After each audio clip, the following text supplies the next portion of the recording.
Surat perintah 11 Maret itu mula-mula dan memang sejurus waktu membuat mereka bertampik sorak-sore kesenangan. Dikiranya SP 11 Maret adalah satu penyerahan pemerintahan. Dikiranya SP 11 Maret itu satu transfer of sovereignty, of authority. Padahal tidak. SP 11 Maret adalah satu perintah pengamanan. Perintah pengamanan jalannya pemerintahan. Pengamanan jalannya ini pemerintahan.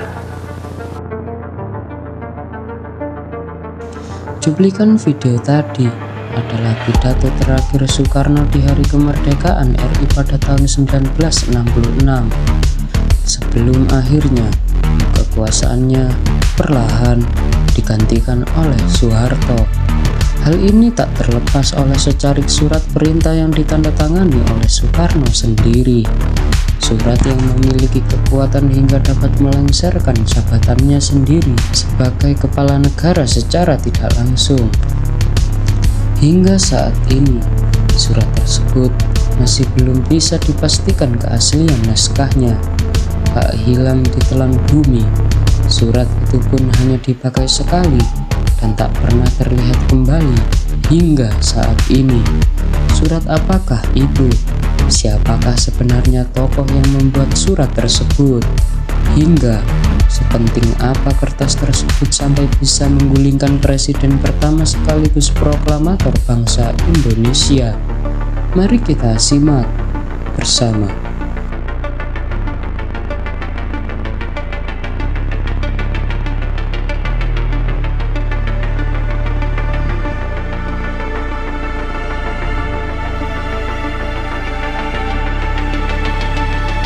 Surat Perintah 11 Maret atau yang biasa disingkat dengan Super Semar adalah sebuah dokumen penting dalam sejarah Indonesia yang dikeluarkan pada 11 Maret 1966.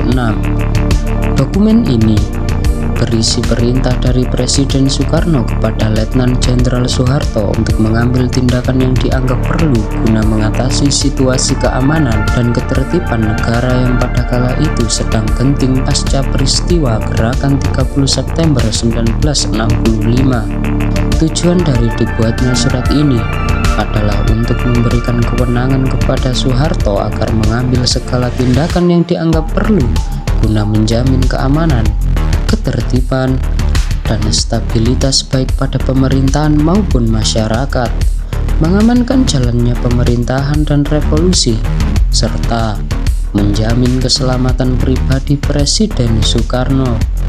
Hal ini didasari karena maraknya peristiwa pembantaian besar-besaran yang dilakukan oleh PKI yang juga telah berhasil menculik dan membunuh 6 jenderal dan 1 perwira pada peristiwa G30S 1965. Oleh karena itu, surat ini dibuat agar dapat menumpas peristiwa-peristiwa kejam tersebut, sekaligus menciptakan rasa aman pada lingkungan masyarakat ataupun pemerintahan. Karena PKI tak segan-segan menindas, bahkan membunuh siapapun pihak yang tak sependapat dengannya. Super Semar pun turut serta dalam peristiwa sejarah bangsa Indonesia yang penuh dengan gejolak.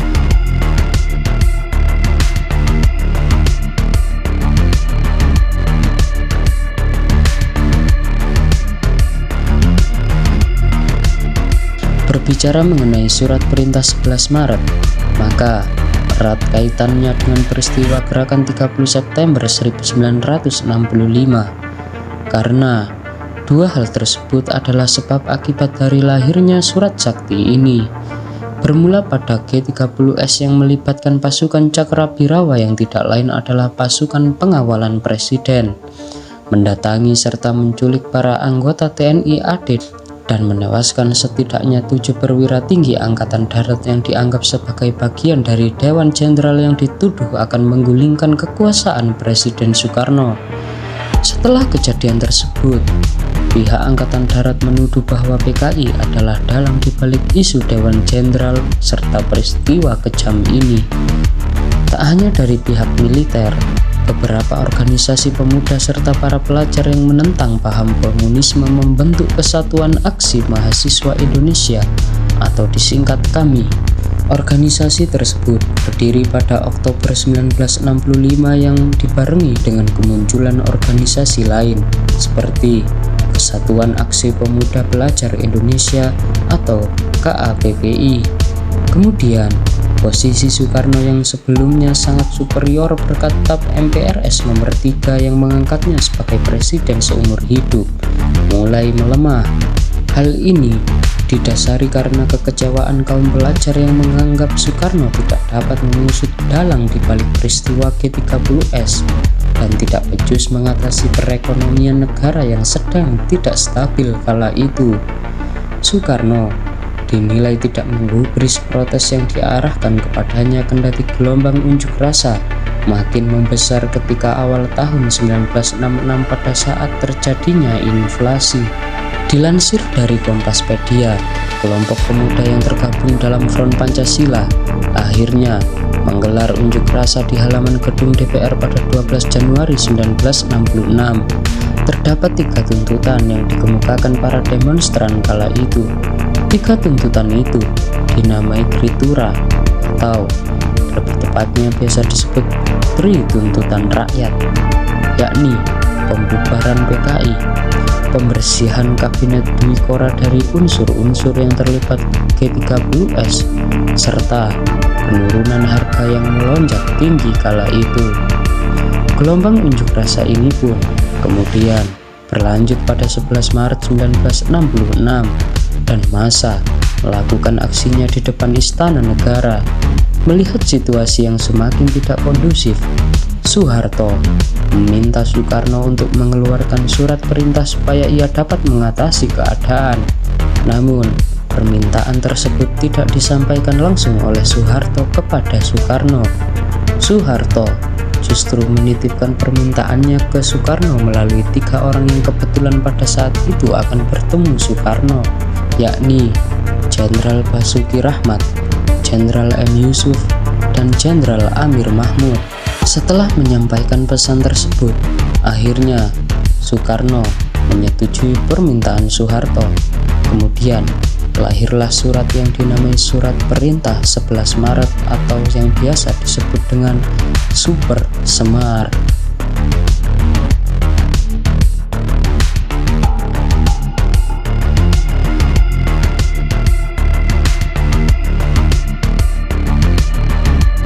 Setelah terbitnya Surat Perintah 11 Maret ini, tak butuh waktu lama bagi Soeharto untuk melakukan tindakan. Terbukti dalam waktu kurang lebih 24 jam, Soeharto langsung melarang segala jenis kegiatan dari Partai Komunis Indonesia dan membubarkannya.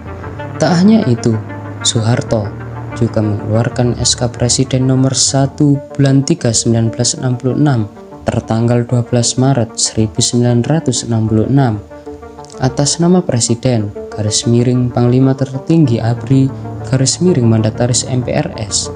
Isi dari kepres ini adalah tentang pembubaran Partai Komunis Indonesia, termasuk seluruh bagian organisasinya dari pusat hingga daerah, serta organisasi-organisasi yang seasas, berlindung, dan bernaung di bawahnya. Efek dari kepres ini memiliki dampak signifikan dalam sejarah Indonesia. Kepres ini menjadi tonggak awal dari era Orde Baru, di mana pengaruh komunisme dan Marxisme-Leninisme dilarang dan dibasmi di Indonesia. Peristiwa lainnya setelah Super Semar ini diterbitkan pada tanggal 18 Maret 1966, Soeharto mengeluarkan perintah untuk menangkap 15 menteri yang diduga berkaitan dengan PKI dan Gerakan 30 September.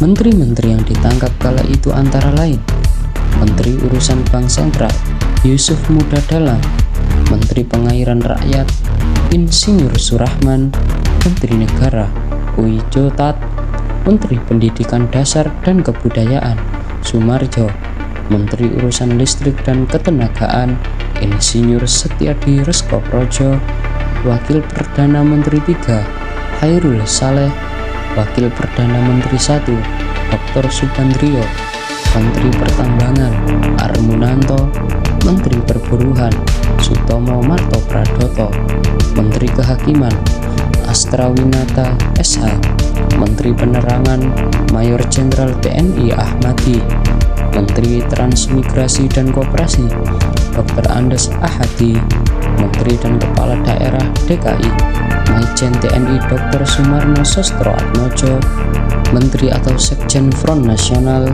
JK Tumakaka, Menteri Khusus Urusan Pengamanan Letkol Imam Safei. Semua menteri tersebut bukan ditangkap semata-mata karena bagian dari Partai Komunis Indonesia. Soeharto juga mempertimbangkan faktor kejujuran para menteri terhadap presiden.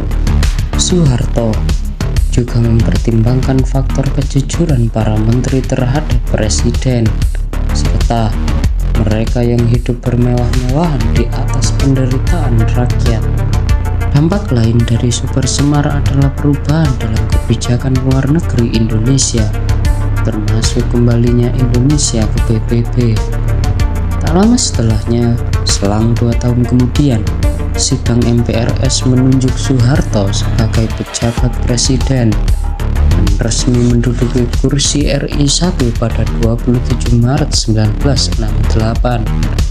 Soeharto pun mulai berkuasa dan era Orde Baru pun telah dimulai.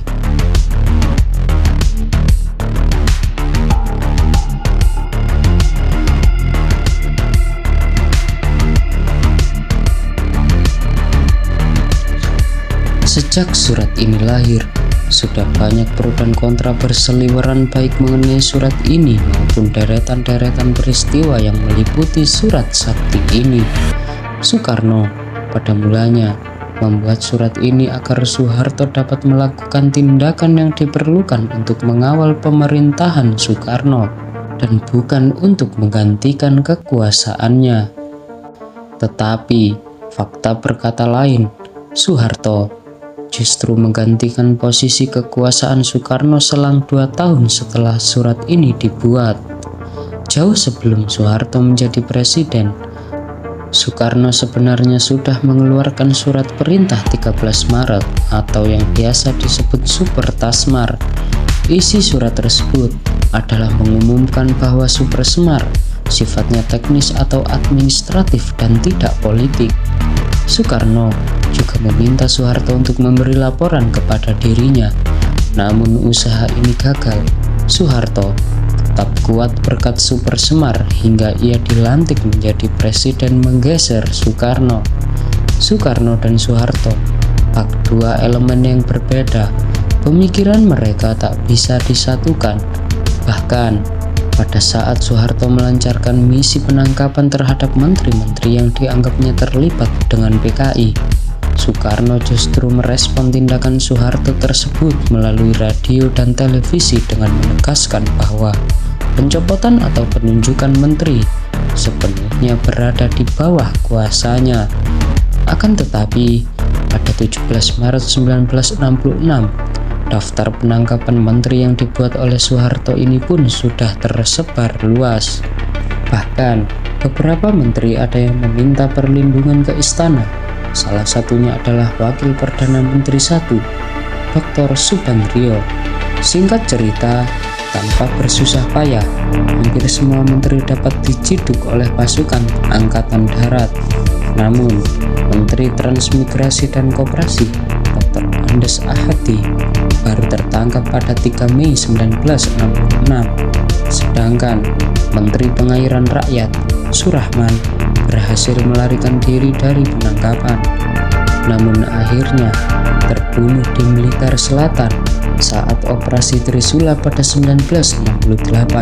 Tak hanya itu, sebuah kesaksian dari ajudan Soekarno bernama Letnan 1 Soekarjo Wilarjito ikut menyelimuti sederet pro dan kontra dari Super Semar ini. Soekarjo Wilarjito mengaku sang presiden berada di bawah ancaman ketika mengeluarkan Super Semar. Dilansir dari laman Universitas Diponegoro, Soekarjo melihat 4 perwira TNI Angkatan Darat datang menghadap Soekarno. Mereka adalah Brigjen Maraden Panggabean, Brigjen Amir Mahmud, Brigjen Basuki Rahmat, dan Brigjen M. Yusuf.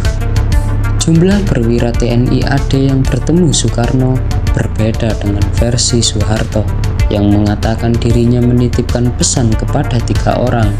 Tak hanya itu, Soekarjo mengatakan Soekarno ditodong pistol oleh Brigjen Maraden Panggabean dan Brigjen Basuki Rahmat supaya ia mengeluarkan Super Semar. Dari situ, Soekarjo membalas dengan menodongkan pistol, namun ia diminta oleh Soekarno untuk menurunkannya.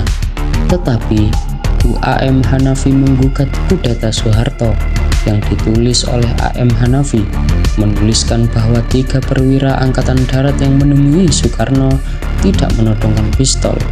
Menurutnya, Brigjen Amir Mahmud sudah menelpon pengawal presiden di Bogor, yaitu Kombes Sumirat, untuk bertemu Soekarno. Setelah izin diberikan, 3 perwira angkatan darat berangkat dari Jakarta menuju Istana Bogor. Tak hanya berbeda haluan, setelah Soekarno turun dari jabatannya sebagai presiden, Soeharto yang terpilih menjadi presiden selanjutnya memerintahkan Soekarno untuk pindah ke Wisma Yaso. Selama berada di Wisma Yaso, Bung Karno dilarang berhubungan dengan dunia luar dan dijaga ketat. Bahkan keluarga dan kerabatnya sangat sulit untuk bisa bertemu dengan dirinya. Sejak pertengahan tahun 1969, seluruh kunjungan keluarga dilarang dengan alasan Bung Karno resmi menjadi tahanan rumah. Selain itu, Soekarno juga dalam proses pemeriksaan mengenai keterlibatannya dalam peristiwa Gerakan 30 September. Namun, kontroversi yang paling menonjol dari Super Semar adalah tak pernah ditemukannya naskah asli dari surat tersebut. Sejauh ini, setidaknya terdapat 3 versi surat Super Semar yang disimpan oleh 3 instansi yang berbeda. Namun, tak ada satupun dari ketiga versi surat tersebut yang dinyatakan asli. Bahkan, surat perintah 13 Maret atau Super Tasmar yang dibuat oleh Soekarno untuk menggarisbawahi Super Semar pun tak pernah ditemukan naskah aslinya hingga hari ini. Hal ini menimbulkan pertanyaan dalam masyarakat, di manakah naskah asli kedua dokumen penting negara tersebut? 3 versi tersebut dimiliki oleh Arsip Nasional Republik Indonesia atau ANRI dan juga TNI Angkatan Darat serta Yayasan Akademi Bangsa. Dan anehnya, ada satupun yang berhasil membuktikan keotentikan dari surat tersebut. Tetapi dari ketiga versi surat tersebut, masing-masing memiliki perbedaan tersendiri. Naskah Super Semar versi Arsip Nasional Republik Indonesia memiliki jumlah halaman sebanyak 2 lembar. Berkop burung Garuda diketik dengan rapi dan tertera tanda tangan beserta nama Soekarno. Kemudian dari versi TNI Angkatan Darat, surat tersebut hanya berjumlah 1 halaman. Berkop burung Garuda diketik dengan tidak rapi, menggunakan ejaan bahasa Indonesia yang berlaku saat ini, serta tertera tanda tangan atas nama Soekarno. Sedangkan dari versi Yayasan Akademi Bangsa, surat tersebut berjumlah 1 halaman. Sebagian suratnya robek, kop surat tidak jelas, dan juga salinan tanda tangan Soekarno berbeda dengan versi Arsip Nasional Republik Indonesia dan TNI Angkatan Darat. Namun, satu hal yang pasti, dari ketiga dokumen tersebut dipastikan tak ada satupun yang asli. Dan hingga saat ini, naskah asli surat perintah 11 Maret atau yang biasa disebut Super Semar tak kunjung ditemukan. Demikian sederet perjalanan sejarah dari dokumen penting sebuah negara yang sanggup memindahkan tongkat kekuasaan seorang proklamator pencetus kemerdekaan bangsa.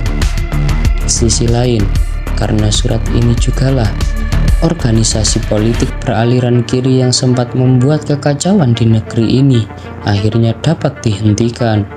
Dari sini kita dapat belajar bahwa setiap hal pasti memiliki respon berbeda-beda dari setiap orang, baik positif maupun negatif. Tak peduli seberapa banyak respon negatif yang dinilai seseorang oleh hal yang kita buat, kita hanya perlu fokus pada tujuan baik hal tersebut, agar kita dapat membuktikan bahwa hal yang dinilai buruk belum tentu sepenuhnya berdampak buruk pada sekitar, atau justru hal tersebut memberikan solusi ataupun kebaikan pada sekitar. Sekian, terima kasih.